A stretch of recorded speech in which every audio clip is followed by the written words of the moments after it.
Hi മക്കളെ, നമുക്കൊരു concept clear ചെയ്യാൻ വേണ്ടിയിട്ട് ഒരു ക്വസ്റ്റ്യൻ എന്ത് ചെയ്യാം, ഒന്ന് വർക്കൗട്ട് ചെയ്യാം. ക്വസ്റ്റ്യൻ നിങ്ങളൊന്ന് വായിക്കുക.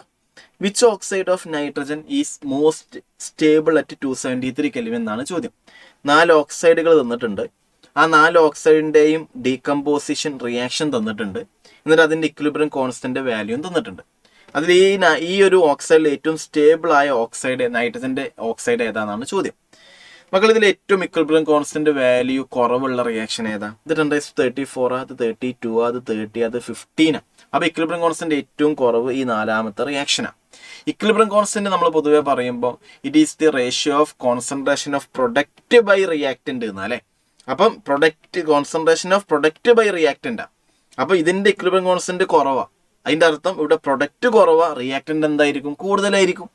അപ്പം ഇക്വിലിബ്രിയം കോൺസ്റ്റന്റ് കുറവുള്ളവന്റെ പ്രൊഡക്റ്റിന്റെ കോൺസെൻട്രേഷൻ കുറവും റിയാക്റ്റിന്റെ കൂടുതലും. അപ്പോൾ അതിന്റെ അർത്ഥം ഈ റിയാക്റ്റിന്റെ അധികം പ്രൊഡക്റ്റ് ആയിട്ട് മാറിയിട്ടില്ല എന്നാണ്. എന്തുകൊണ്ടായിരിക്കാം? റിയാക്റ്റിന്റെ നല്ല സ്റ്റേബിൾ ആയിരിക്കാം ബാക്കിയുള്ളവരെ വെച്ച് കമ്പയർ ചെയ്യുമ്പോൾ. നിങ്ങൾ പഠിക്കേണ്ട കാര്യം, ഇക്വിലിബ്രിയം കോൺസ്റ്റന്റ് കുറവുള്ള റിയാക്ഷന്റെ റിയാക്റ്റൻസ് മോർ സ്റ്റേബിൾ ആയിരിക്കും ബാക്കിയുള്ള റിയാക്റ്റൻസ് വെച്ച് കമ്പയർ ചെയ്യുമ്പോൾ.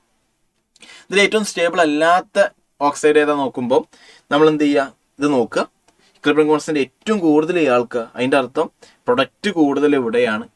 അതിൻ്റെ അർത്ഥം റിയാക്റ്റിൻ്റെ കൂടുതലായിട്ട് പ്രൊഡക്റ്റ് ആയിട്ട് മാറിയിട്ടുണ്ട്. അതിൻ്റെ അർത്ഥം റിയാക്റ്റിൻ്റെ അത്ര നല്ല സ്റ്റേബിൾ അല്ല എന്നാണ്. അപ്പോൾ ഇവിടെ മോസ്റ്റ് സ്റ്റേബിൾ ചോദിക്കുമ്പോൾ മോസ്റ്റ് സ്റ്റേബിൾ റിയാക്റ്റൻ്റ്, അതായത് ഓക്സൈഡ് ഏതാണെന്ന് ചോദിക്കുകയാണെങ്കിൽ ഇക്വിലിബ്രിയം കോൺസ്റ്റന്റ് കുറവുള്ള 4ാമത്തെ റിയാക്ഷനിൽ ഉപയോഗിക്കുന്ന റിയാക്റ്റൻ്റ് ആയ NO2 എന്ത് ചെയ്താൽ മതി? മാർക്ക് ചെയ്താൽ മതി. ഓപ്ഷൻ 4 എന്ത് ചെയ്യാം? മാർക്ക് ചെയ്യാം.